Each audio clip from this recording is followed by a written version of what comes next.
right, we are live. It is November 24th, 2020. I forgot to open up the Twitch stream so I could see comments. I knew there was something I was missing. This time of year is always fun because we've got 12,000 things going on, and Thanksgiving is going to cut the week right in half. And it's just going to cause chaos. Chaos everywhere, which I suppose is all right. All right, let's get this stuff back up. There we go. All right.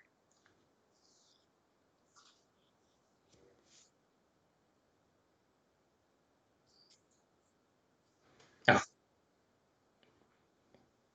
my chest. Can can we say that? Can we say that online? Is that permissible in today's crazy world? All right. Well, we are here for Ask Me Anything, November 24th, 2020. I'm @𝚃𝚘𝚘𝚕𝚔, CEO of Trollord Games, and we'll jibber jabber about anything you guys want. Kickstarters we're doing, production the books that we're working on, all kinds of stuff. Got a letter here. We can discuss it. I don't know where this letter is, whom this letter is from. It's to Trollord Games, though. What kind of car? Yeah, there's a good chance it's from a prison. We don't get that much mail from prisons anymore, but we used to in the early days. We got letters from prisoners all the time.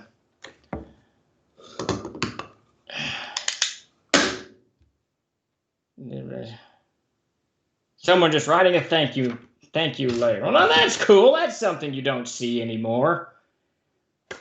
Very, very cool. Yeah, it's I look 10 years younger. I'm on a different camera than I was last Tuesday, that's for sure. I got into so last week I had to make an emergency trip up into the mountains to Davis's abode, and up there, it's not in my office now, but up there was this gigantic, monstrous black trunk that has had all stuff from my early days packed away in it, all the way back to the 1970s. There was like 4, 5, 6, about 6 boxes of just letters in that trunk. I wrote so many letters, it was crazy. The good old days of letter writing, which I suppose is mostly passed on. In the ancient days. Exactly. I wrote, because my dad was in the Army, we moved a lot. So a lot of my friends and I would scatter every 3 years. I moved every 3 years from the point I was born. Actually, every year until I was 12. Then after that, it was every 3 years.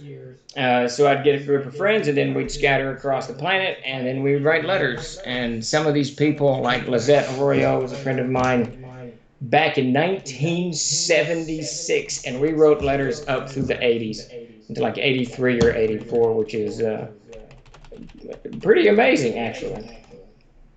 But I wish I could do that. I wish I could start writing letters again. I don't know who I would write letters to, but it would be kind of cool. There's still an echo, they say. Is it on my end? Am I doing something? Let me see if I've got... Nope, everything's turned off. Chuck, they're telling me there's an echo. Yeah, I'm on it. All right, Chuck's fixing it. It stopped. Okay. Nope. Lord Daly it's some people hear it, some people don't. All right, I'm just going to skip it. But that's kind of cool. Thank you very much, Mr. Josh Jerez, or I don't know how to say the name, but very, very cool. Yeah, so ask me anything here. 𝚃𝚘𝚘𝚕𝚔, CEO of Trollord Games, and we're just going to dive into it. We got a ship date for Gaxmore, the lost city of Gaxmore, for the backers there. That should be shipping from the printers on the 2nd of December, which I think is next Tuesday, maybe. We've already cleared a slot in the warehouse, so it's got a new home where it will settle in. What else are we doing? NPC Almanac, we're finally getting some ground so that's next Wednesday. Should get here. It probably won't get here. That's the ship date normally that means it rolls off of their warehouse on the 2nd, gets here on the 3rd or the 4th or the 5th, depending on traffic, depending on all other kind of stuff, and the size. And this is a big one. This is the Kickstarter alone had 1,600 backers, so this is a lot of books we'll be unloading. But yeah, so that's coming our way soon. Print shop is busy wrapping up the 5th edition Long Valley, and after the break we'll wrap up Weapons of Gaxmore, and I think that kind of closes down that Kickstarter, and we should begin shipping in with a little bit of luck next Friday. Get that stuff rolling out of here, which would be absolutely fantastic. Stephen, where do you draw the line on realism in RPG world building? I like a lot of realism in my game. I like the weather to feel real. I like the people to feel real. I even want the economy to have some kind of reason to it. I don't really like a lot of like things I can't do is interracial breeding, like dragon men and stuff like that. There are dragon men in Aird, but there's no real kind of, and I shouldn't say interracial, it's interspecies breeding, I suppose. What is it in Shrek where the donkey and the dragon have babies, which is absolutely insane to my tiny brain. But I like to keep an awful lot of realism in the world building. I really do. And I want people to be able to kind of, whoever's playing in the world, to be able to kind of feel like they could be there as well. That nothing is, there's fantastic things, but those fantastic things are kind of on the edge, if that makes sense. Yeah, I don't know. I really like dragons. I like them to be very rare. Things that are rare, I want them to be rare.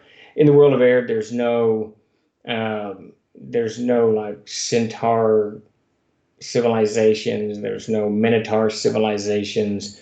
The minotaur is a monster to me, and that's kind of the way it should stay. The centaur, though there might be societies, groups, or herds, I don't know what that would be, of centaurs. I don't think it should be kind of a playable thing. It should be on the edge of the fantastic. So I try to avoid stuff like that. No centaur of attention. There is no centaur of attention in my worlds. But yeah, Lord Dalius, I like to keep as much realism as humanly possible. Ground it quite a bit. Probably a little bit too much, because frequently even my like dwarves and elves will have a touch of humanism about them, which is okay, I suppose. Let's see. I hope that answered you, Lord Dalius. The Donkey Dragon is a new line in my. Yeah, there you go. You know, I love that movie Shrek, but that ending there just always it was mind jarring to my tiny brain. Let's see. Pondering says, Steve, care to discuss where you are at on the 8th printing layout and what, if any, updates you can provide on what new features you have decided on? You came to Discord asking for feedback on spell blocks, but wondering where you might be now in the process. So the spell blocks, I've about 90% decided to toss my idea of including the area of effect in the block at the top. There's just too many spells that don't have an area of effect, so it has no impact. Now I might move that in the description up to like the first line, so that when you're reading it, many of us know what these spells do, but you have to go search for the area of effect. So I'm kind of thinking, if there's an area of effect, it's the very first sentence. That's kind of where my brain pan is at the moment. I had a conversation with Peter this morning about the player's handbook layout. We've still got art coming in. Some of it I'm rejecting, some of it I'm accepting. I'm trying to get a particular feel about that, but that'll be something else now. On the layout, so I took a hard look, and this will be first of many. We got some really good feedback from a lot of people. Got some great feedback on the Kickstarter, and Derek Landswehr reached out, gave us some fantastic feedback as well. So one of the things that I'm looking at doing is condensing the information for the class. Trying to get open to here we go. So here's the Barbarian. So in the book, first off, we're going to jettison the brown paper and the tan. That's out. We're looking at. Oh, that's great. Yeah, there's just way too many complaints on it, and I'm going to go to a black text. So we're looking at margin art now, or background texture that will fade as it gets to the text block. So you might have something on the edge, but you won't see anything. It'll just be white with black text. So that's the first thing to kind of help make things a little bit more readable. uh, overall. We may do, I don't know. We'll Peter sent me a few textures to look at. I'm not super happy with them. I really come from a school of, I like very dense text and very little art, and I don't need tables and charts. I want maps and text. So we're not going to go into that zone, of course, but so I'm not certain we're going to do any kind of graphic behind any words anywhere. So one of the things that we're doing, and now this is I have not made this decision, but this is the internal conversation I have to have with both myself, and I need to sit down with Mac and Davis. Mac and Davis, of course, created Castles and Crusades. They created the mechanic behind it, and all three of us were in complete agreement. The Castles and Crusades is a story-driven game. It's not a mechanics-driven game. That's why we say all the time, adjust the rules, the tyranny of rules, all this other stuff. It's a story-driven game.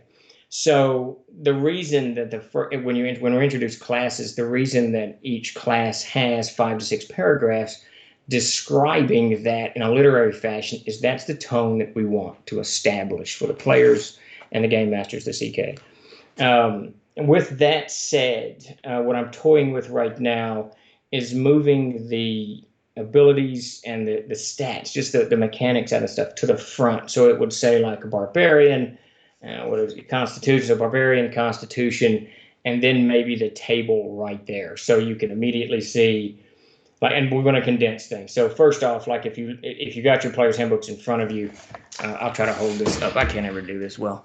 If you look at that table, and then there's a stat block ahead of that. And the stat block's got prime attribute, hit die, alignment, weapons, armor, and abilities. That's awesome. Yeah, what we're going to do, hit die is going to be pulled out of that stat block because it's already in the table beneath that. So we don't need that there. And prime attribute is going to be pulled out of that stat block because it actually says, when you look at barbarian, it says the prime attribute next to that. So that's out of there. That's going to free up a little bit of space and take a little bit of the noise out of there. And I have to take a hard look at alignment because I think most of these classes can be any alignment. The only one that comes to mind that I think the paladin probably is restricted, and the druid maybe, but they're all saying any, so I'm going to remove that from the stat block. So that'll condense the information a little bit. The weapons, armor, and abilities are going to be condensed into the table. So basically, you're going to see what I'm toying with right now. You're going to see the name barbarian, his primary attribute, and then this table right immediately beneath it. So everything you need really to get started is right there. Now, where I think that where it could be a little bit more helpful, and where we're probably not going to do this, but I'm going to look at the way each of the abilities are written and see if we can't condense that somewhat, or better yet, make a small table out of that. So you've got, like, for those old timers in the CNC universe, Darlene designed for us character reference sheets, and you'll see these in the Kickstarter.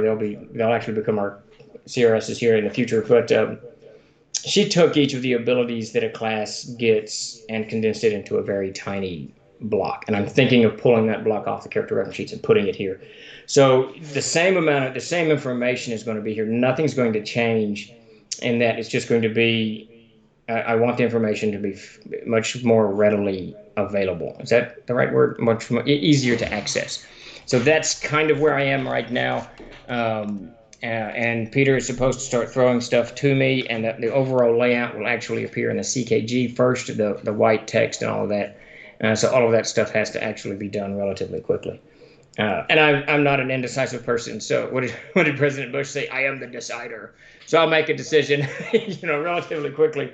It's really the big thing is, do I want to minimize the literary aspect? And by that, I'm not going to delete it. I'm not pulling it out, but move it to another spot. But we'll see. My guess is it's going to have Bard table with another ready table that has your abilities in shorthand, and then everything else after that. That's my guess is where this is going to end up. Say versus Waffles. Yeah, Grendel Wolfslayer is on a roll today. So hopefully, Pondream, that answers your questions. Texts are extremely, yeah. Well, and they're just distracting. Pondream. I mean, even the old eyes and the glasses and the bifocals aside, when you get I don't know. It's just it's too much. And the brown and the yellows, we're gonna get rid of all that. Yeah, make it readable, black and white, no color. Nah, we gotta go color. Sorry, Rhino, that's not that's not the demographic is old. Well, hopefully we can get a younger demographic in. So, of course, that'll all be online, I suppose, at that point. Yeah, Commander Peanut, that's kind of where I'm thinking. Just so, because I have that same problem. I go in there and I just want to know. I don't want to read all this stuff. I've read it before. I just want to know what it does. What does Exalt do at 4th level? You know, that type of thing. But there's a spatial issue that we got to take into account because we'll end up adding. I don't want to add. I'm willing to add a signature to this book, but I do not want to add 2 or 3 signatures. And a signature is 16 pages. And that change already makes what will be my 3rd PHB totally worth it. Good. I'm glad. And I really do want this one to be functional and attractive simultaneously. Super pumped about a lot of the art that's come in. So I think we'll hit it. Steve, please don't put everything too conveniently. I like flipping pages. Now we are at one of you guys. I can't even remember who suggested. Now we are going to do. You see it in the back on the book block. We're going to do these color tabs. So there'll be a blue. You know, and it'll bleed off the page. So it's not so much important on the page that you're looking at, but when you look at the side of the book, blue will be, I don't know, classes, and red will be spells, and you know, that type of thing. So there'll be a little bit of organization on the side too. I'm pretty excited about it. Just some upgrades and improvements. I looked at doing notches, thumb notches in there, but that was going to be insanely expensive, so I jettisoned that idea. I decided not to do that. So it is written. So it is written. So it shall be done. Yes, we all need to channel Yul Brynner from the 10 Commandments. Probably the best line in movie history. So let it be written. So let it be done. I have an argument about that. Oh yeah. I am a river to my people. Oh yeah. Another favorite line of mine. If you've ever watched The Mosquito Coast, if you haven't, go watch it. It is a fantastic movie.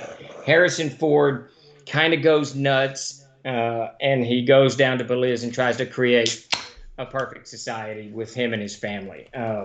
It's a book. The book is fantastic. The movie is fantastic.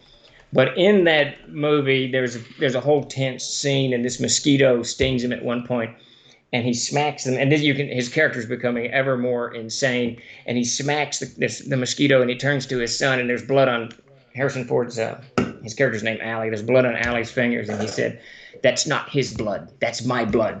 And it's justifying what he's fixing to do. So it's it's a fantastic movie. If you haven't watched it, I don't even know if it's out. It's got to be. I bought it on Apple TV and watched it again.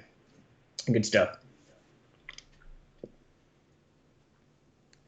Pon dreamed that it was probably your idea. I saw and rolled with it because I remember seeing it somewhere, and I threw it up on the color tabs is what I'm talking about.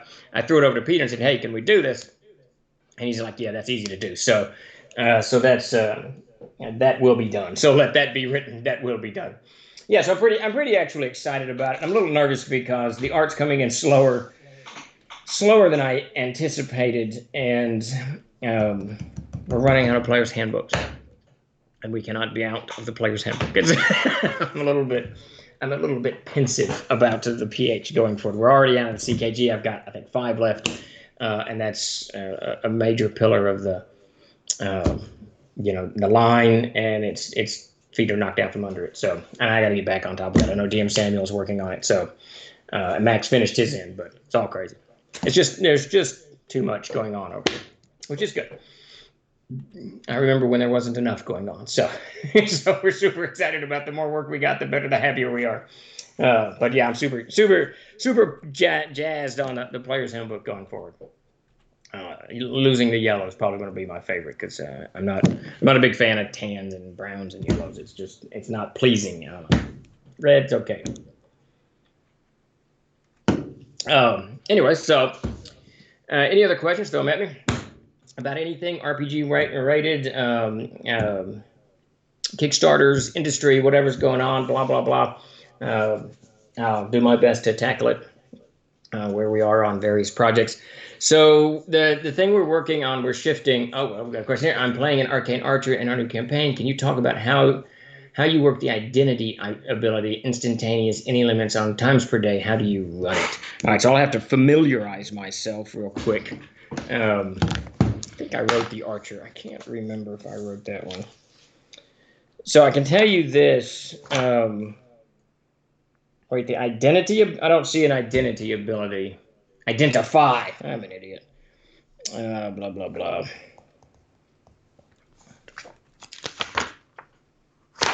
Where's an identify ability? Is it sense arrow, maybe? Dual shots, improved initiative, weapon training, mounted archer. Old schooler, I'm not. Wait, not. Oh, the arcane thief. Yes. So I've got to say, first off, I'll just say this about the Archer. If you want a fantastic Archer movie, and some of this, when I wrote the Archer class, some of it is based on that movie. Ideas I got from the movie it's called War of Arrows. I believe it's a Korean film. Fantastic movie. Go watch it. I'm pretty sure it's on Netflix. Fantastic movie. Absolutely watch War of Arrows. It's very much like an RPG adventure. Okay, so Arcane Thief. So now the Arcane Thief is interesting. The idea for the class is fantastic. I really like the class. I do. But as it's turned out, I've run 2 of them now in games. And the way I run games, the Arcane Thief is not a class you want to play because I do so much overland and there's very little other wizards and other clerics and other priests and other druids and other spellcasting. So the arcane archers that we're playing were finding that they couldn't steal anyone's spells.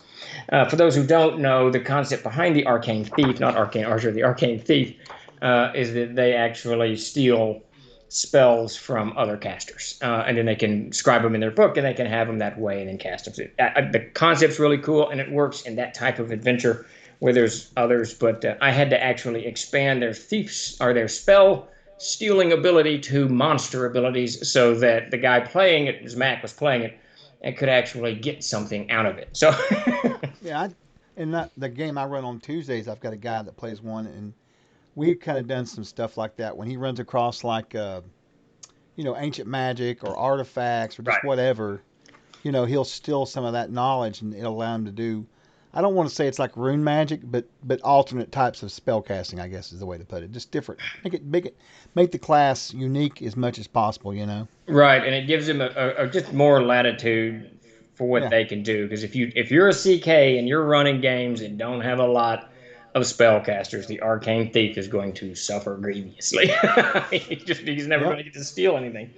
Though one of the things that people should remember is you can steal your friends' spells Yes. as well, which makes it a little bit fun.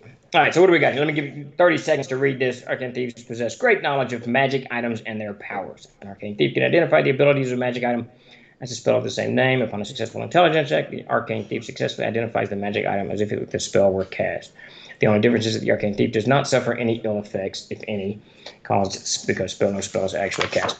Yeah, I think that the way I wrote and the way I intended that to be run is they can do it pretty continually. Now, in my game, magic is pretty rare, so it's not something they're going to be using all the time. But it becomes just an ability that they got to make their intelligence check. I was checking to see if it, but you get it at first level. Should actually go up one in the. Well, I guess not. Yeah, so I think that I would allow it. Generally speaking, I allow it to be as constant. As many times a day as they need to. Now, again, magic isn't that prevalent in my game, so it kind of tapers down. I think that in a heavy magic, if the way I would play that, if I had lots and lots of magic, and even if they started using it constantly on everything, I would ratchet the CL up. And everything, and make it that much more difficult for them to actually achieve what they're doing. That way, they've got an ability that they're using it continually, which is fun for the player. The players, they want to be able to do stuff. And for you, if you want to control it on your end, you just ratchet the CL up to make it a little bit more challenging, a little bit more difficult to get through. As for instance, do up. I was just going to say that's with identify spell and like that ability. A lot of times what I do is as they progress in level and they get a higher level, then some things like basic magical items, basic magic is something that you're just going to expect them to become familiar with. So I don't worry about that anymore. Yeah. But I find more complex stuff to throw at them that requires them to have a higher CL. So it still becomes a challenge. Identify still is useful. the identification ability is still useful, because it could just be a +1 dagger, but if you've got some kind of weirdness to it, like sentient stuff, or maybe some sort of ancient magic involved in it, or some kind of weird enchantment, blah, blah, blah, blah, then it becomes something that's harder, you know? Right. Yeah, no, absolutely. And that's actually one of the great things about the Siege engine, because you can tweak just about anything.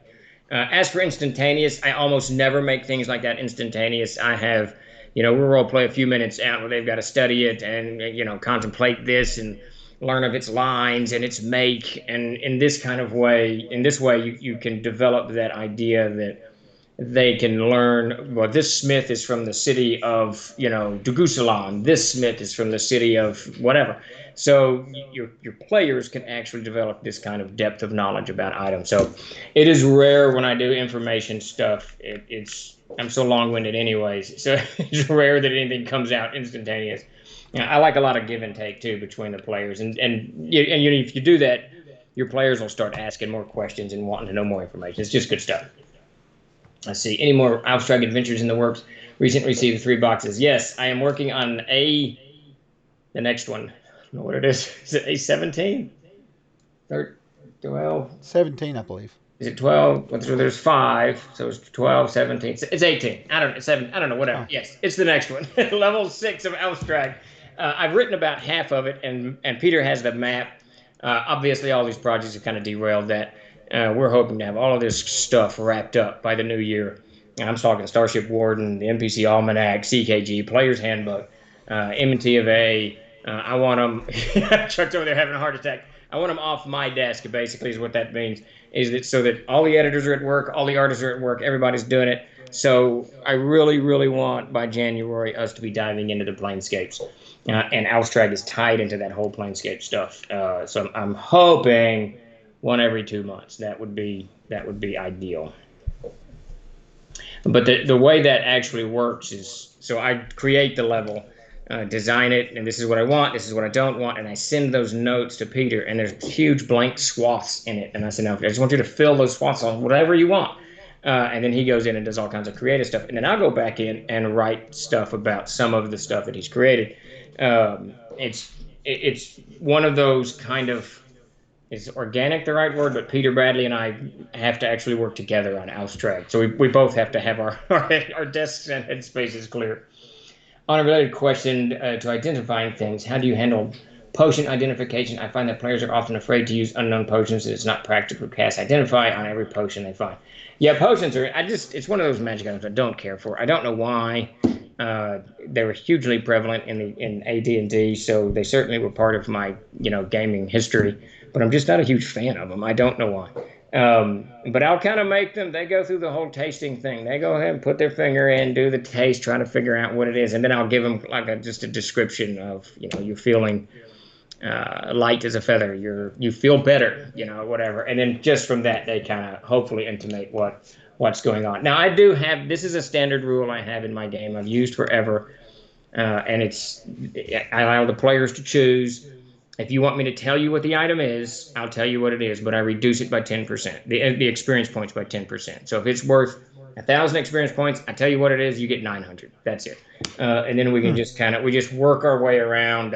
Otherwise, you got to figure out what it is.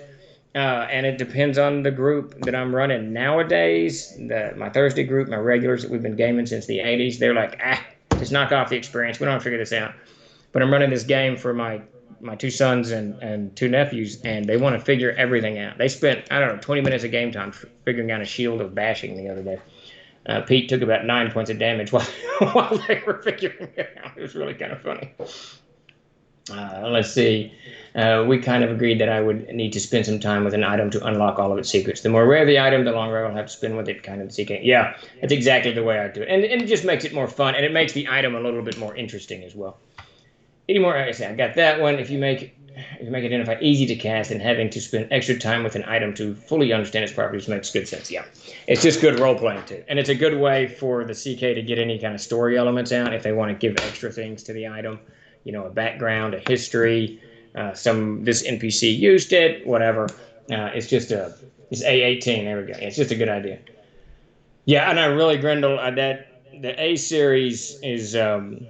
there's the two biggest sore points I have in TLG's production schedule right now are the rune spells and the A series. We've got a rune mark out there with no spells. He's been out there for several years, and we got Alstrad that's not finished. Now, both of those are going to get done. I'm almost done with the rune spells. I'm halfway through. All of them are done except Dream and Entropy, and I'm halfway through the Dream. And a good chunk of the Entropy are done as well. So probably 2 more days of work, and all those are drafted and sent off to Steve Egg for editing. So yeah, that's abstract's going to get done. How much time per week do you get to actually play and/or CK games? You seem like you have a pretty full schedule. I'm just curious at how much you get to game. Also, do you play board games, card games? So Pond Dream, I try to play once a week. Now that's been extraordinarily difficult in the last 2 months. My game group has fallen apart. Max hours have gone through the roof in the last couple of months. So it's me, Todd, and Chris. Chuck's been trying to, but Chuck's on the East Coast and he can't get in because we start late at night. We try to play once a week and do about 3 hours of gaming. Now I've added a second game that is semi-regular with my two sons and nephews, but it's only 3 hours long. So it's usually after dinner we game, and then by 8:30 we're done. I don't get. Yeah, I know. And send me the call for that one. That's earlier, it sounds like. That That's one's good. an in-person game. No video. We're all gathered around the table in that one. I know we're not supposed to be gathered around the table, blah, blah, blah. But the only one at risk is me. They're all young, so it'll just be me that falls over. But yeah, so that's what. But generally speaking, if we pull 3 hours out of a week, we count ourselves very lucky. But he's going to start playing more, at least Yes. once more a month is the plan.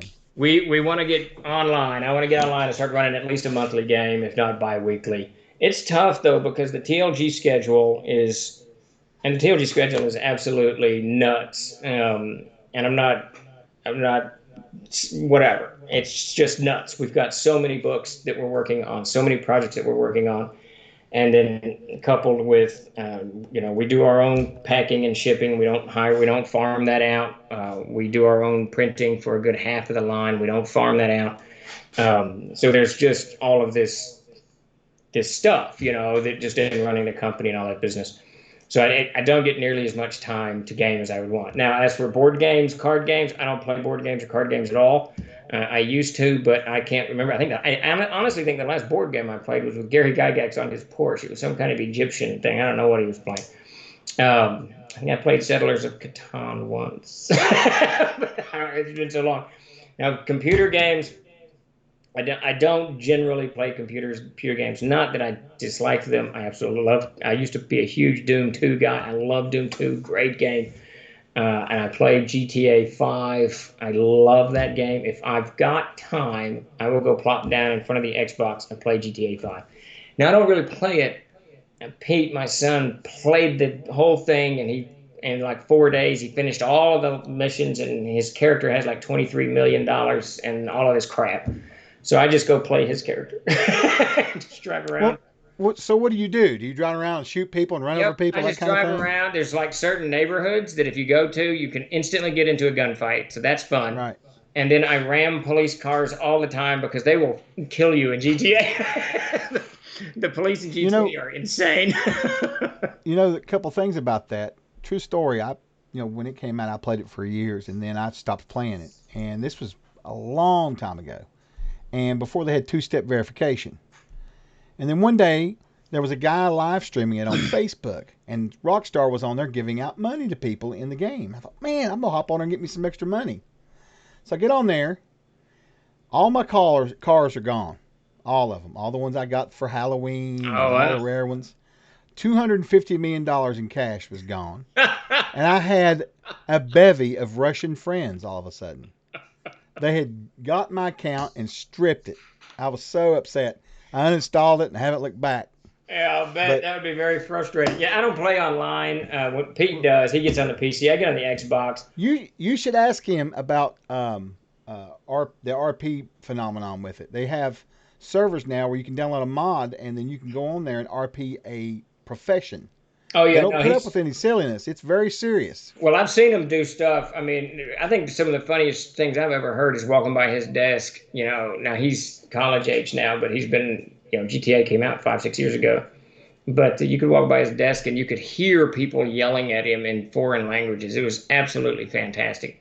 I remember I could hear the abuse coming at him, and he was laughing. And I said, and it sounded Russian to me. And I said, what are they doing? I don't know. He had killed someone. He had done something. He'd pissed these three Russian gamers off, and they were all calling him the same thing over and over again. And he said, I think they're calling me son of a bitch, but I'm not sure. And he was just laughing about it. It was so funny. It was my first kind of eye-opening experience into what the world of gaming is like. I mean, it's a highly competitive, very rough and tumble area. It was really funny. I don't know. I get a kick out of that type of stuff. I'm not easily offended, so. And he certainly didn't give a shit. So, I know, back on XP for Magic Items, that also reminds me, did you get around to that experiment you mentioned in the past with giving regular Magic Items charges? I'm actually, Commander Pete, I'm doing that right now.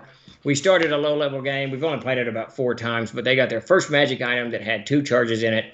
I know they've used one. It's a two-handed. It's a +1 two-handed sword, and they got one more swing, and then it's out. And Mac knows what's happening, but the others don't quite know yet what's happening. Yeah, I don't know. I'm already liking it because that sword's just going to become another sword very soon, and we can just start rotating Magic items out, which will be nice. And the idea, for those of you who don't know, so my idea was to stop players from kind of hoarding Magic items, so that they have 37 Magic items. I was going to give them charges. So once they're not renewable. So once you spend all the charges on your +1 sword or your +2 shield or whatever the heck it is, it's no longer Magic. The Magic is used up and gone. So you got to throw it in the dumpster or whatever you want to do. Deep storage, as I like to say. Only 3 hours these days. I can only dream. Yeah, I know. Yeah, we do. My family actually does a traditional Thanksgiving game that runs about 6 to 8 hours on Friday after Thanksgiving, and I'm not sure we're going to do that this year, but I'm exhausted thinking about it. Doing an 8-hour session, I think I might fall over. Just use one of those regular scheduled 1-hour Twitch streams as an RPG session. That actually, that's an idea, Chuck. What Pond Dream said. We just do an hour-long game. That's it. That probably would be much easier than like a 2 or 3 or 4 hour session.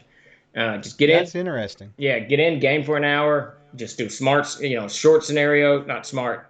I'll be CKing, so it's not gonna be smart, but a short scenario, and move on. That's not a bad idea. It's called Grand Theft Auto, Chuck. Yeah, I know. It's being cute. Yeah, I absolutely love that game. Now this is my favorite video game story. So for those of you who don't know, Grand Theft Auto, obviously about stealing cars and doing crazy shit. Well, Rockstar Games also puts out Red Dead Redemption, which is a cowboy version of that, sort of. You can kind of see the same skylines and stuff. It's a great game. I have played Red Dead Redemption 2 or 3 times. It's pretty fun. But the funniest I ever did on Red Dead Redemption, I sat down, again, got on my son's account, and I was just riding a horse. And I wasn't running. I was just walking a horse. Just walking the horse. And I was avoiding every mission. And my son walked by and didn't pay any attention. Then like 30 minutes, he walked by later, and he stopped. He said, "What are you doing?" I said, "I'm just riding my horse." So I spent like 2 hours playing Red Dead Redemption. All I did was ride that horse around trails and up roads. Oh, I love Red. I tell you what. I love it. That is a really fun game to play multiplayer without. I mean, it's got some cool stuff to it. I really enjoyed it. I haven't played it in forever, of course, but it's a really fun multiplayer game if you just want to for teamwork, Yeah. Because you have all the different elements you have to, as far as like raising the animals or going out and getting the meat and selling it and all that stuff. Yeah, forget all that. All I did is you just hear the clippity clip, birds singing, occasional wolf howling. Yeah. They've actually got a new expansion now where you can go in there and study animals and all this stuff and hunt down rare specimens and all that. That's kind of cool. Yeah. So when I'm done with this mortal coil, I'm going to buy myself a horse, and I'm just going to ride out west till I fall off of it dead. That's what I'm going to do. So what you're saying is that you dream of being a pale rider someday. Yeah. Yes. I see the sites on R2D2 are amazing. I love it. Love to just tour the map sometimes. What, I think I missed something. I think that's connected to something. Ben Adams Knight, equipment degradation. So that's my absolute Oh yeah. favorite thing to do. I love destroying equipment. Uh, I I was Great. going to ask you to talk about that, so continue, as I really want to start bringing that into my games Yeah, more. it's one of those things. It's got so many purposes to it that every CKGM should be using it. Now, the first idea behind equipment degradation is just realism. I love the idea of things getting worn out. I mean, those of you who hike or have been in the army or do any kind of strenuous exercises in boots know that a pair of boots will last you not many miles. You know, maybe I don't know mileage wise, but generally about 6 months in the army, and I had to get a new pair of boots.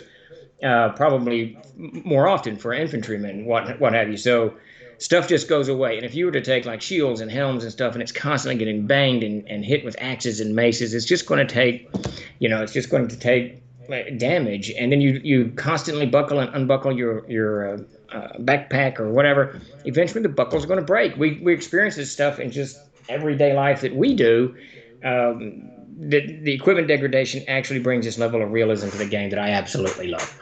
And the second thing about equipment degradation is it gives, and this is more of just a destruction in combat, it gives me a huge amount of descriptive text to do. If I hit a shield with, say, an 18 or 19 or 20 or whatever, a critical hit, I can break the strap on the shield so suddenly the shield falls off. I can hit the helm and bend the cheek guard into the chin so that they've got a distraction there as their chin is bleeding or whatnot. Slash cuts the back strap and it falls to the ground. Just all kinds of things in combat that make the combat far more tense, more enjoyable, more realistic again. And then another thing that equipment degradation does is it's a fantastic way to consume a character's wealth retention. You go on 4 adventures and with 12,000 gold pieces at the end of it, or 1,000, or whatever your game does. And then what are they carrying this around in a pocket? Are they putting it in a bank? What are they doing with all this crap? But with constantly replacing armor, weapons, arrows, all of it, horses, all of this stuff, it'll eat up that gold quickly. The young game I'm running right now, they get one of them got knocked negative, and I make them, if you go negative, unless you get an actual heal spell, you have to rest for 7 days. And on the 8th day, you can start healing. On the 8th day, you'll have 1 hit point, and on day 8, they can start healing you. So I made them pay. So one of them got killed, and they had to stay in a tavern, an inn, and eat. We figured up how much it was going to cost, and I don't know what it was, 60 gold, whatever it was. But it ate up their gold really quick. And then in that adventure later, one of them got their leg broke. They rolled a critical hit, broke their kneecap. So they were out for 6 weeks. So it wiped their gold out completely, and they had to actually go adventuring to get gold for food. It was really kind of fun. So yeah, the whole equipment degradation is just a monstrous part of my game. I absolutely love doing it, and I absolutely recommend everybody do it. I've got it. I wrote that entire section of the Castle Keeper's Guide. There's a whole chapter on equipment wastage. Dive into that, look at it. It's I've even got charts. I don't really use them, but I'm not a big chart guy. But Well, I just made a point in the comment there. They're all set up for like environmental wastage. I would love to see something that's geared towards crits and fumbles though. we should look into that for CKG's up for another printing. Yeah, that's true, because I know that I'm always looking for stuff like that, and even though I can make it up, it'd be so cool to have just a real concise chart in there. That's one of the things. It took me forever to kind of get into my headspace, and I can't remember who. It was one of the fans of the game years ago, and one of the reasons we accelerated the CKG, because it had been waffling forever, as he said, I know that you keep saying everybody should just make it up. It's your game, own it. I don't have time to make it up. He said, just give me some charts that I can go off of. And I thought, you know what, that dude's point. He's right on point. And that was one of the major motivations for finishing the CKG. And it's charts like that, Chuck, that you're talking about, that need to be in there. So you can just look it up, move on, and you don't have to, ponder anything or put anything together on your own. Let's see, what do we got here? Current group plays 3-hour sessions every 2 weeks. I could easily go to 4 hours per, but wouldn't go further unless something special was going on. Yeah, that's pretty good. That's what we've been averaging lately since we've lost half of our party. It's funny though how fast life kind of comes in like a wrecking ball and knock gaming out of the way. And the thing about Yeah. RPGs, it takes a little bit more.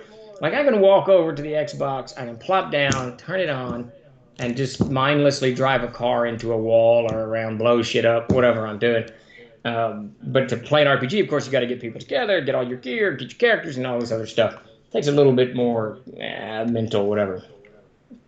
And the sites on Arch do what? I was gonna say, I would really like for you to like do like an in-depth show. We could even do GM tricks, but just on how you award experience and what you think are good shortcuts versus stuff that's going to get too in depth that's going to drag the game out when you're trying to award. Because you've got to have. I mean, I haven't awarded experience in years, you know that, and now I'm Yeah. trying to go back to it a little bit, and I'm trying to find ways where I don't spend 5,000 years trying to calculate one session, Yeah, it really But gets you know, it gets old and frustrating. Well, I really do. We need to talk. I want to add. We talked about this last week. I think you were out. I want to add a show on discussing movies and popular culture and RPGs. okay. I want to do that, and we probably need to do things like GM's tricks of the trade. Maybe we don't focus on whatever newsletter came out, but we focus on a topic that week. That might actually be a better way of doing that. You know what I mean? Mhm. And then you get it to direct. You get information two ways. You get information on the Twitch channel, and then you get information on the No, news. that'd be cool, Yeah. actually. I've never played Skyrim Ultra Magnus. I've watched my son Pete's played it a lot. It looks badass. It looks very very cool. And the sound of two juggernauts banging together. Yeah. Man, I haven't watched that movie in forever and a day. Probably the only time you get to relax in this business. GTA is actually very relaxing to me because I don't have to do anything. Pete got me all the cars and the tank and all of that crap. So it's really just like an Air Force base in GTA. So I like getting the tank and driving into the Air Force base and seeing how long I can survive. And it's not long. They start putting tanks in. We've all been there. I think we've played that game. That's Yeah. nothing like having swarms of officials coming after you with weapons. Right. But I like mindless stuff like that. That's one reason I like. I don't want to think. Doom 4, 3. I don't know which one it was. I think it was 3. They created all these riddles and codes and all of this shit that you had to do to get through room. I didn't want to do it. I played about halfway through and just quit because I just want to shoot things. That's really all I want I to do. just want to shoot things. I got- Did you know there's a submarine in that game? Is there really? I know. Yep. If you go Wait, down to where the GTA docks are, there's an actual sub you can take underwater. in GTA? Yeah. Yeah, no, I Yeah. found the sub. I actually stumbled on that completely by accident. I thought you were talking about Doom 3. Oh no, no, no. No, GTA is a great game. It's just a fantastic game. Yeah, I really want them to do whatever they're doing next. It's always rumors, but let's see. My group used damage points since AD&D 2E, Complete Fighter's Handbook. Always that type of system. Yeah, that's where each item can take damage. I think Davis has something like that he uses. Um, X amount of damage is done to the armor, then the arm is no longer useful, or the shield is no longer useful, or whatever it is. Davis is a huge fan of all that type of stuff. And that's why I give XP for gold, PC repair, their items, or they were less effective next adventure. Yes, absolutely been items. Unless it's a mending spell, and even that's got limitations, but if they do their own fixes, sharpening the blade and all of that other stuff, then yeah, it wears out. Equipment just wears out. That's just all there is to it. Doesn't matter unless it's Elven made mithril or whatever. All those things sound like they need to be on a table. I'm not sure what grape ape is. I've wandered all over this conversation. So Yeah, that's George. He was talking about what we talked about earlier about putting the combat stuff on a table versus Oh. wastage for environment. Oh yeah. No, and I need I to really write need that to do down, that. It too. wouldn't be that hard to do, to be honest with you. No, you don't need to go full detail. Just like No, maybe just 10 or something you 20 look at. things, and There it is. Go. Yeah. Let's see. I think Merc probably did. Dave's was a huge Merc fan. That and Rollmaster. Pathfinder 2, he has rules for item damage. Stuff breaks it hit too much. Yep, there you go. I'm not surprised Pathfinder has that because that is one heavy detailed game, which is cool. I mean, that's. Did you say math grinder? I couldn't Is hear you. that, well, Mark Sandy, who works in our print shop, he quit CNC to play Pathfinder. Yeah. He loves crunch. He absolutely loves crunch. And if you love crunch, Pathfinder's the game for you, without a doubt. CNC is a little bit different. You're going to have to wing a lot of it. You're going to have to make crap up a bit. It's a little bit different. You can crunch in CNC if you want. You just have to build your own crunch rules. No, that's cool. Uh, you know, not trying to change this. I don't even know if we have a subject at this point, but we were talking. I had a long discussion. I haven't told you about this, but I had a long discussion the other night with one of the guys that we hopefully will be able to help us fix the stuff on Fantasy Grounds. Yeah. And we were talking about adding damage. Probably shouldn't be saying this on the stream, but I will. I'll be getting tomatoes thrown at me in Discord, but a lot of requests have been over the years for us to add different types of damage types like they have in 5e and other games. Right. And I was all about that until we spent 4 hours breaking it down. Yeah. And I'm not so sure it's actually possible without changing the inherent way the game works in CNC.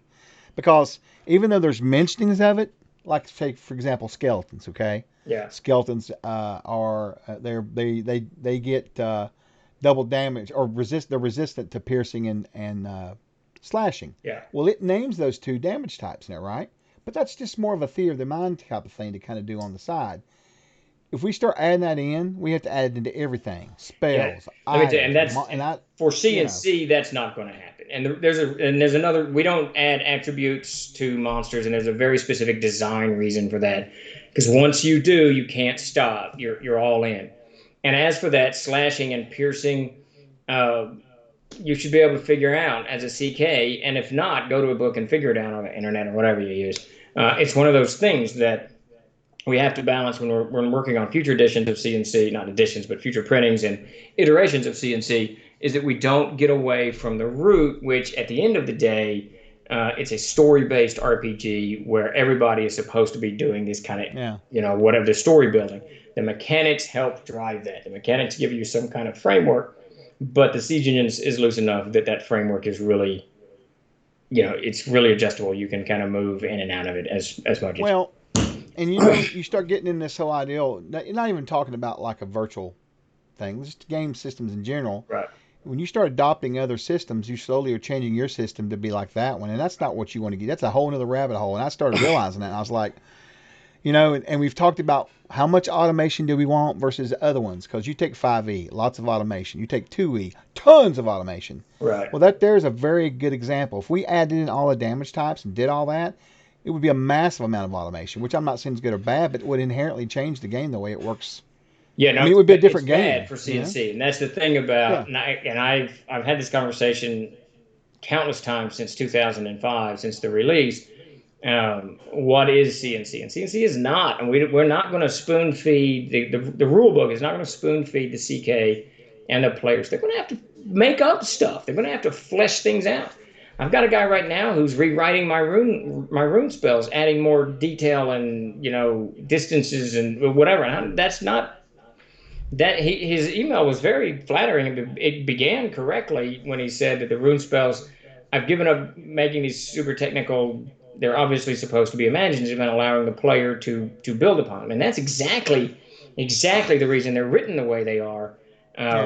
Is I don't want to constrain the player. I want the player to take, I want to use these three runes together and do whatever. And then the CK's job is to say if it works or if you can or how hard it is. Because then suddenly when you give that freedom to that player, it takes the Vancian magic system, which is pretty stringent, and shakes it and broadens it up. It lets the player expand that Vancian magic system into all kinds of effects that they can do at the table, which helps propel through all kinds of, quandaries that appear in RPGs. So I don't want a lot of technical detail in the rune mark or in the rune spells. I want it to be open to interpretation, so everybody's game. And even at my table, I will allow, I should say, the same rune spell to act differently under different circumstances. I have no problem with that, and that's kind of the way CNC is built. That's why the Siege Engine that one's mine. That's why the Siege Engine is the way it is, so that CKs and players can adjust and roll with things as their own style fits. I don't say this often, but it really, for me, for my style, it is a superior game because I can do anything with it. The more I want to add to it, I can. There's no problem with that, but the more I want to do theater of the mind, I think is the word, and then you can do that as well. Let's see. My fumble rolls reduce the quality of the weapon. When quality runs out, the weapon is broken. Oh, no, that's very cool, Lord Dalius. I like that. That's very cool. I've never done that, but that's a great idea. The more you fumble, you don't necessarily drop it. You've just busted the hilt guard breaks, or there's now a hairline fracture, in the mace head. So that's very cool. Love it. Steve, you need to play Carmageddon. I have heard of that game, but I have never. I probably would love it. A movie show. Come on, Steve. Everyone, we're talking about. Yeah, I know. It can't go. That's right. Everything we talk about, we end up on movies. I'm a huge fan of movies. I absolutely love movies. Let's see. Babunski for wear and tear, especially in combat. I use a system of 5% base, which accumulates every time a D20's natural hit. 20 hits, armor, shield, and gear, etc. For damage. It is so they need replacing. That's very cool. That's your wastage, and that's a very easy wastage to use. Stuff like that is fantastic because players can get it, everybody gets it, and it's very easy to do. And that at the end of the day, for me, especially in combats, you don't want to have to stop and go look at charts constantly because it breaks any kind of flow. Any kind of combat flow that you had going is going to be ruined. Let's see. And yes, Great Ape, I absolutely hate tables. I absolutely do. Where's Sandy? I do like pie charts, however. Where's Sandy working next week? Good Lord knows. Tomatoes. What is that from? Wait a minute. It's like, oh yeah, that's that song that came out after Lord of the Rings. Oh yeah, you can find it on YouTube. It's slice them, dice them, put them in a stew. They do what's his name, Samwise Gamgee and whoever else is doing it. It's great stuff. I like the came out about the same time as Isengard. Do what? I was trying to remember that, but I'll find it. I need to watch them again, man, or at least start reading them again. Yeah, I haven't watched it. I'm actually, bizarrely enough, I started reading The Hobbit like 3 days ago. I was reading that book on Spartan history, and I'm deep into that, and I was unboxing that giant box of crap, and sure enough, there was I don't know what I'm doing over here. Sure enough, there was an old version of The Hobbit in it, and I just sat down and started reading it. So now they're crossing the Misty Mountains at the moment. So I can get through that. Yeah, that I can't. I don't know what I'm doing, but that song is a song that popped up on the internet years ago, and it's got Samwise Gamgee singing something or the other. It's great stuff. I like the resource management parts of the game, but I find the rules are generally too complicated, so I've been trying to reduce things down to a simple. Yeah, that's at the end of the day. Resource management's great, but it can't bog down the RPG itself, or you're going to lose your players. You're going to get bored, and you're going to get tired of it. Because it's just, we all have to balance these damn checkbooks every day anyways. So adding that to your RPG experience is probably not very advisable. I'm suddenly in the mood to watch Little Big Man. Oh, that's a great movie. That's a fantastic movie. That's funny, Blood Wild. I hadn't thought of that one in a while. Pathfinder 2E doesn't have nearly... Yeah, good enough, Chuck. Pathfinder. So we're going to wind down here in about 5 minutes. Pathfinder 2E doesn't have nearly as much crunch as their first edition or D&D 3.5. Interesting. I did not know that. And they only have one method of adding class abilities, for example, rather than multi-class, dual class, prestige class, etc., etc. It is a more streamlined system, but still has a lot of options for character creation and advancement. I think that last part is what Mark loved the best. He loved being able to tailor his character as he advanced in levels. That's just his style of gaming. He loves to be epically heroic as a player, which is great. And Pathfinder definitely does that. It's a good game. The flat of the blade, yeah. Then we'd have to have CNC edition. Yeah, none of that. We don't need any of that. I remember all of the edition wars. I like the idea of having the rarely changing rules, which remain loose and flexible, and allows an abundance of homebrew. Yes, homebrew ruling without ruining the core game. And that's it. At the end of the day, that's what the Siege Engine does. It just gives you all kinds of freedom of movement, and that's good. Thank you for the subscription, Epi. Very much appreciated. 24 months. Let's see. Too many are used to having everything written to a T, but that just restricts things and takes a lot of fun out of the game. That's what people don't realize, too. As soon as you write it, as soon as it becomes part of the game, some of your players are going to say, this is now part of the game, and you're kind of stuck. I mean, you can change it. Obviously, you're running the game, but and you get into this whole arguments thing and hurt feelings thing and all kinds of stuff. And it's best to not put it down and let people run with it. However they want. By the way, sorry I've missed all the streams lately. My new job has me at work while y'all. That sucks, King. Yeah, we're gonna try to get more of these things going. That's what we need to do. Potatoes, boil them, match them. See, I love that song. Let's see if I could get YouTube to open. I don't know what I've done. I know what the problem is. Too much cereal. Probably. Yeah. So this, I found it. Something else that you might want to do. I don't know if you can grab the picture or not, but I know it was a Kickstarter thing. But I really wished some of these folks could see the cover for that. Who did that? I got it. That's Jason Walton. You mean for the CKG? My God, it's amazing. For the CKG? No. Well, I mean, that's amazing. That's way more amazing. But I'm talking about just for the little caravans thing we come out with today. Oh, that is. Well, how do I get it in the stream? Or do I have to give it? Well, you'd have to have I would have to. You'd have to give it to me. Never mind. Okay. So when we come back next week, we'll show it off if you didn't back the Kickstarter. Yeah, that's a fantastic little. And Davis's caravans are just badass. I absolutely. Yeah, the names were cracking me up. I know. Samuel Barley. I'm like, Barley? Love it. I love it. 40 lashes of administrative hunters. That means comfort. So I posted that video up. There it is. You can see it. Which one is that? That's the mash 'em, stick 'em in a stew video. It came out before YouTube was a thing. It goes way back. We have a new stream help channel you can go to for assistance. Great. Oh yeah, what do we do? We're doing something. Something launches tomorrow. The Black Friday sales launch tomorrow. So. Oh yeah. Everybody's been asking me about that. Yeah, I think we're doing a graduated thing. The more you spend, the more you get. Something like that. Okay. That's Tim's department. I don't know what's going on. I made the joke of making it 71% off. There you go. If you get the joke, I don't know if you do or not. But sounds like a crazy. Bill's running the 70%. Do what? I said Bill's running the 70%. Oh. We love the Frog Gods. Yeah, so apparently Frog God Games is running a 70% off. So head over there as well.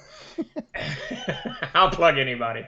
I was just talking to Joe Goodman today. I'm writing the intro for his T1 elements, the elemental whatever. Yeah. What is it called? T1, the elemental evil. You talking about Temple of Elemental Evil? Yes, Temple of Elemental Evil. Yeah. I'm writing the intro for that. So that'll be fun. Are you really? That's cool. Yeah. Good deal. Yeah, Grendel, I got to say, he has knocked him out of the park on these tribute covers. And I'm fixing to, I asked him yesterday, and he agreed he's going to do Starship Warden. It's going to cause the Warden to be delayed a little bit, but I don't care. I want a tribute. Oh, man. Keep him rolling while he's hot. Yeah, absolutely. Man, he's on fire. Very good stuff. I can't wait to see him do something for Star Siege. That'll be good practice for him. Yeah, absolutely. Yeah, that's actually what Starship Warden will kind of be a nice tie-in because Star Siege is part of next year's Insanity, so we'll see. I can't wait. Yeah, man. I am too. I just want to get into. I want to get other stuff. I mean, I'm super. NPC Almanac, I'm the most excited about right now, but I want to get this stuff out. I want to see the names. That's all I want to see. Davis's names. It's just great shit. His NPCs are great. Yeah. All right, so I think we're probably winding up. Yep. Well, thank you, Grendel. We appreciate that. Do what? I was going to say we're not going to be here tomorrow night or Thursday. Daniel's right. take because of Thanksgiving. Yeah. So we'll be back. I'm going to be a couple announcements on my end. I'm going to be putting a schedule up, hopefully within the next week and a half, 2 weeks. We're going to change how we're putting stuff up on social media because we're going to be adding at least one show more soon than maybe another one. So I'm going to change it to like a weekly posting of schedules instead of like constantly bombarding with these posts. Yeah. Because it's going to get too big. We're going to have somebody, I'll go ahead and tell you guys, we're going to have Mr. Samuel there in the chat. DM Sam's going to be running a special stream for us that's going to be based and aired. And It's going to be sort of a combination of a stream where you watch them play the game, but then toward the end of the session, they're going to stop and they're going to talk about what happened and about CNC and the rules and how that's all connected. So it's going to be kind of cool. It's going to be almost like a blog as well as a video. Oh, that's cool. Something new we're going to try. Yeah, so that'll be cool. Fun. Yeah, that's going to be great. And we may shift Daniel's, we're talking about it. We're trying to figure the time slots out and everything to have Daniel move his painting show over to Thursday nights after this one because we're going to try and nail Tullis down for some stuff, and maybe talk to Reaper and get him going better in that way. There was something else I wanted to say, but I, for the life of me, have already forgotten because I don't write notes for myself when I start talking about this stuff. But that's all right. It's okay. Yeah. Oh, I know what it was. So we're going to raid a fellow by the name of Blue Box RPG. I don't know if you guys watch him. I know some of you do. He's a member of the Greyhawk community. He does different types of streams. We're going to raid him here in just a second. He's going live with his actual Greyhawk game tonight. Oh, but he's cool. going to start running a game for us first of the year that's going to be aired on his channel. Oh, and we're going to sponsor him, and he's going to be doing all these cool adventures and stuff. So I'm really excited about that too, because he wants to get deep into the lore of Aired bad. Oh, so that's really what he wants great. to do. Yeah, I'm really excited about that because we got some cool ideas how we're going to make it very Airedian, for if that's the right term or not. I don't know. Yep. All right. So, and thanks, Delius, for coming. I know that show's been kind of slow, but we're still working on things. Everything we do is always a work in progress. Yep. Basically. So, you know, it's getting better. All right. Well, everybody, thank you for the show. Thank you for showing up, and y'all have a great Thanksgiving. We'll be back next week doing all of this goobly goop like we normally do. And Chuck's going to take us out in a raid. But thanks, everybody, for showing up. We sure appreciate it. Guys, thank you. Just hold loose, and we'll go right on over there, all right? Thank you so much. Shouldn't you do the voice like Happy Thanksgiving or something? Oh. In a world of holidays, there's only one that matters this week, and that's Thanksgiving. Happy feast, everyone. There you go. All right. We'll see you guys later. All right. Y'all take it easy.